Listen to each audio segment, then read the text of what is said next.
Hello and welcome, Jack here from 10 Feet Down. I thought it time that I had a look. I've played a lot of this game already, as full disclosure, but I thought it's about time I showed some of SpaceChem, because I think SpaceChem is one of those games which is intimidating to a lot of people. I think the game's a lot easier than most people think. You just need to get to grips with it. So what I'm going to do is I'm going to go through the missions, but I'm going to go through my workings as well. So hopefully anyone who's unsure about the game can get an idea of how it works, rather than just seeing solutions, which quite often don't help much. So what I've done is I've done the tutorials because they're just useless, and I'll go straight into the first actual interactive mission, which is unbelievably easy. But it should demonstrate the basics of the game.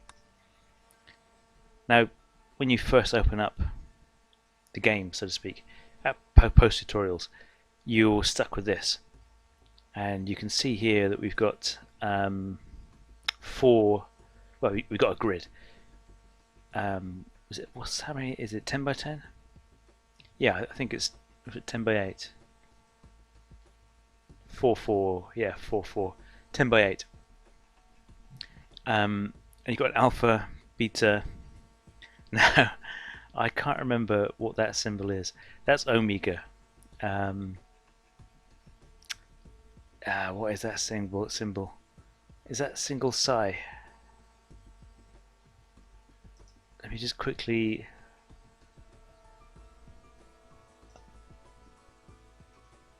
do some Google.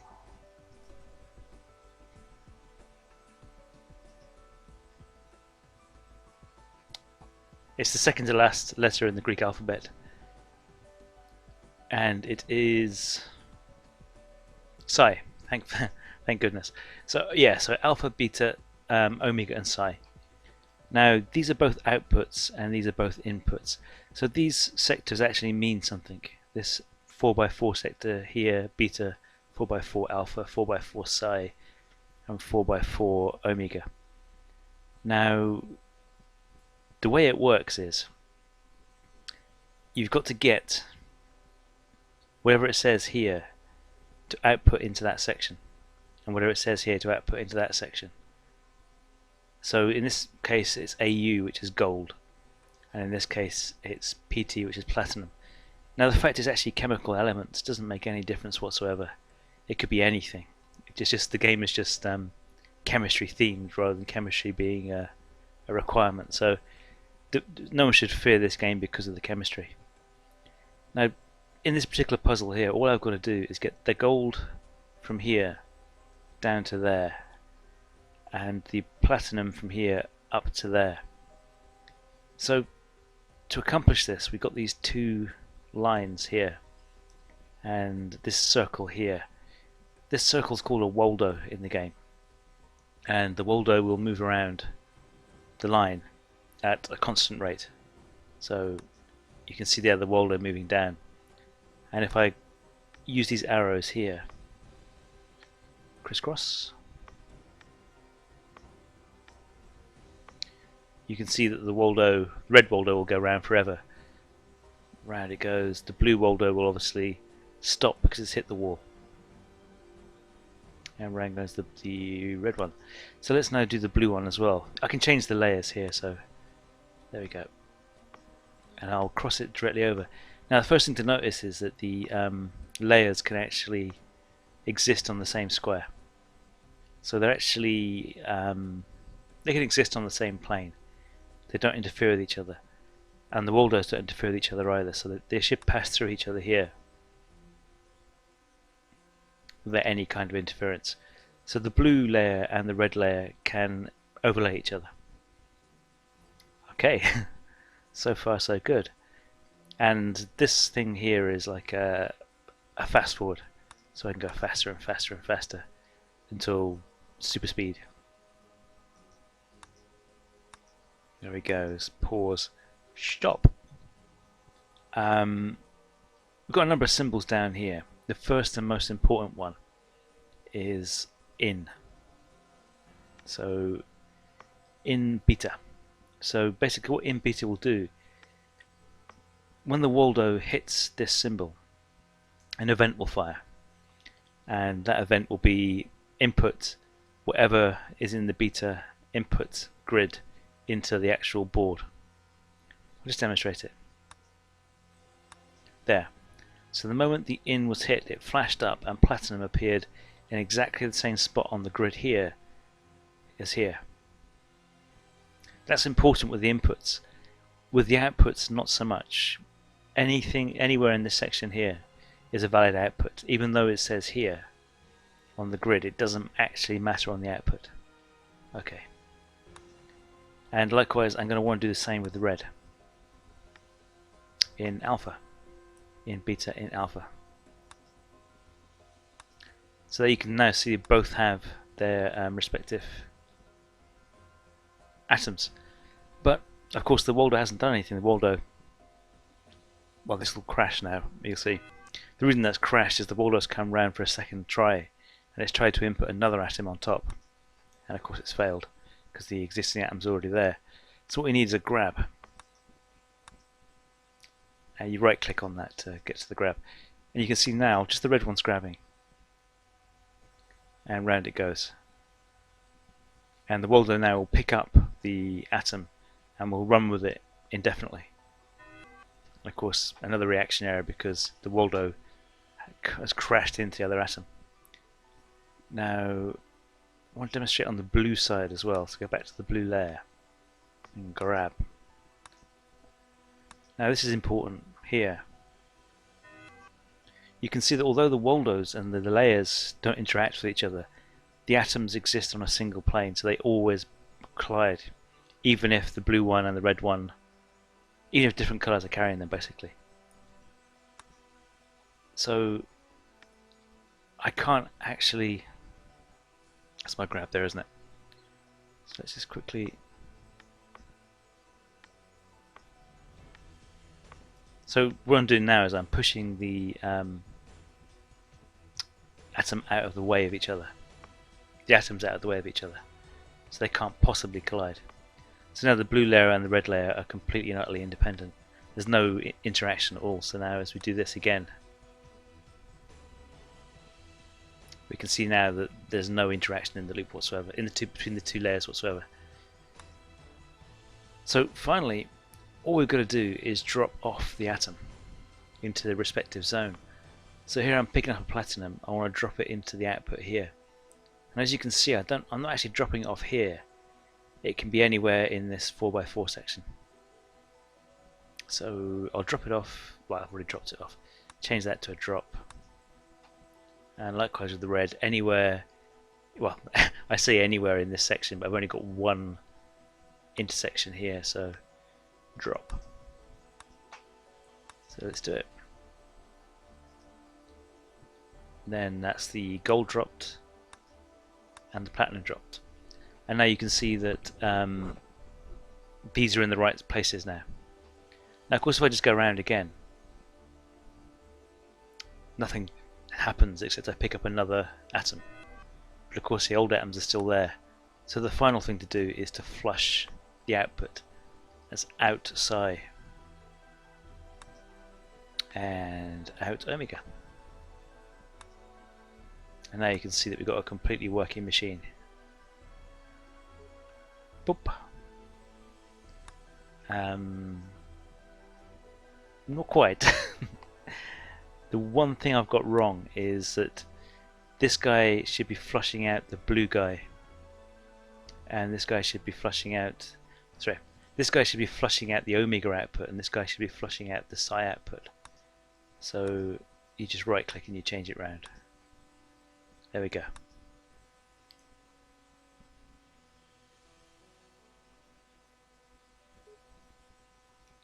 Perfect. And it's really as simple as that. Of course this machine is unbelievably simple. It gets a lot more tricky a lot faster. So let's just wind this one up. Yep. There we go. And we'll move on. Oh, I think this is another tutorial one. I can't stand the tutorials. What I'll do is I'll just quickly do this and get rid of it, and then I'll move on to the next one. Okay, I quickly did the tutorial one. The tutorials don't really help. That's the problem, I think, with the game. They just guide you into dropping the items down without really understanding them. And I think it's the not really. Oh, let's have a look. Previous year SpaceChem. There's got the actual puzzle's got this overarching story, which actually is pretty good. You can see the different sections here. Well worth reading. Anyway, I'm not going to read it right now. Okay, so this is the next basic concept, and that is making molecules. Now you can see here that the output here into this omega section is hydrogen chloride, H and Cl, and the input on the alpha section is hydrogen, and the input on the beta section is chlorine. So these grey things here aren't passive, they're called bonders. And essentially what I'm going to do is I'm going to put the hydrogen and chlorine, get there in the end. Put the hydrogen and chlorine on each, one on each, and then bond it, and then send the molecule out to the omega. So what's the easiest way of doing this? Now the hydrogen will come in on this spot here, as you can see there, so I'll grab it, and the chlorine will come in, chlorine will come in there. I'm not going to grab the chlorine. What I'm going to do is I can probably do this all with one. Yeah, I don't really need two, I don't think. One of the things about this game is you don't always need the two layers. As a matter of fact, nearly always it's advantageous to use just one if you can. It's more elegant. One of the beauties of this game is there's so many different ways to do the solutions, and you find your own preferences and your own ways of doing it. So I grab the hydrogen here, and I'm going to have to drop the hydrogen on this spot here. Now I'm going to have to bring in a chlorine here, so in beta. The chlorine's going to come in there, so I can bond it here. Now this bond will flash up these two grey circles, and it will create a single bond for each individual bond plus between them. I'll demonstrate that because it's a lot easier to see. Now I'm going to zip back across the front there, and I'm going to have to pick up what I've created, and then it's going to have to drop into the omega section.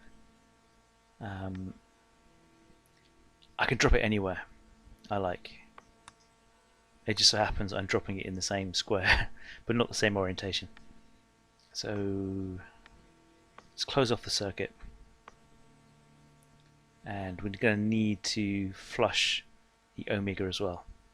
So out omega, and that's it. So let's just demonstrate that nice and slow. Yeah, it's not quite it, is it? Because even though I'm grabbing thin air at the moment, I need an in alpha as well. So in alpha will bring a hydrogen into that spot. I'll just move it up one. There we go. Also, what's the smallest I can make this circuit? I can actually go one smaller. It does actually matter in terms of efficiency. If you want the more efficient machines, you want the smallest possible machine you can make, or circuit, or whatever you want to call these things, factories. I usually call them machines. So you can see the Waldo here has hit the in alpha, and that's produced a hydrogen, or brought a hydrogen in. And now we're going to hit, the next thing the Waldo is going to do is hit the grab event and pick up the whatever is beneath it, which is the hydrogen. Let's drop the hydrogen on the one part of the bonder. There goes the in beta, which brought in the chlorine, and then you see the bond there just flashing up. Now once the bond is formed, the molecule will move as one unit. There. So I only need one Waldo to pick up both atoms because they're bonded, which should make sense. They're basically now glued together as one item. So even though I dropped it off on the top one and picking it up on the bottom one, it doesn't make any difference. Drop it and flush it. There you go, simple as that. So you see there, they aren't bonded yet. These just brought a beta in, sorry, brought a chlorine in, and then across, grab, and out. Simple as that. So let's just wind this up because there's no point in. We've seen all there is to see. You can see the goal there is 7 of 10, 8 of 10, 9 of 10. So I need 10 hydrogen chlorides. Now this thing here is basically your comparison with other people. And forget the middle one for now. But basically you've got cycles and you've got symbols. Now typically you'll either have, if you're going for efficiency or you're going for a certain kind of machine, you either have a very low number of cycles and high symbols, or you'll have a very low number of symbols and high cycles. It's very difficult to achieve low cycles and low symbols. So in this particular instance I've gone for a very low symbol solution, but I've sacrificed some cycles. Overall it's not a bad solution at all, it's okay. You can see like some people yeah, have made even less. Some people obviously are geniuses, but there you go. That's a very simple problem anyway. So the last one here is removing bonds. Let's have a quick look at that one. This is just the opposite, so I'll just quickly finish this one up and that'll be the end of this first tutorial. All it's asking me to do here is basically break the fluorine. Now one of the first leaps of logic in this game is if you can do the operation in the output, do it in the output. So in this particular instance, if I split the fluoride molecule in the output where it's supposed to go out, then there's no more work to do. I don't have to move the atoms around. So basically this is so simple, this one. The grab is here. Well, I could grab it here or here. It makes no odds. So grab there. Now I want a minimum size, so there, drop it there. I need to get back as fast as I can. And now I need to flush out. I need to break the bond first, sorry. So bond plus, change that to bond minus. Then I need to flush out twice. You can move the start around as well. You can move everything around, it's very flexible. So outside. Now there's going to be 2 fluorine atoms once I split that bond. So I'm going to need 2 outs. Is that right? No, as I recall actually, the out will flush as many as there are. It'll completely clear the output. I think anyway. I think I only need 1. We'll soon find out. The only thing I'm missing now is an in, of course.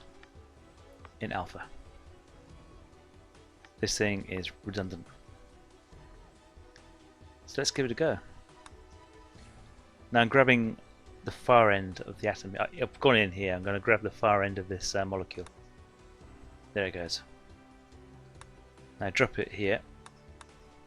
This bond now will break. Now we'll just make sure that we only need 1 output. We do, there we go. But one thing you may have noticed then, which is be interesting later on, is even though we've only got 1 output, it actually pulsed once for each atom. 1, 2. That'll be important later on, but not to worry about it for now. And there you go, simple as that.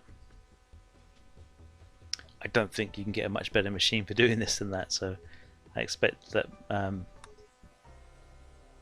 yeah, I don't really know what's going on down here. Have a look at the machine one more time. Whoops. Let's go back to the first planet. Yeah, I don't really know how someone can do it any simpler than that. Not to worry, it doesn't matter. So quickly wind that back out. And that's it, that's the very basics of SpaceChem. And I hope that's helped people who don't understand the game that well, or think the game's more complicated than it is. Of course it's going to ramp up in difficulty. And I'll do some guides now of like the more difficult concepts and some real puzzles. But anyway, hope you enjoyed it, and thanks for watching. Bye bye.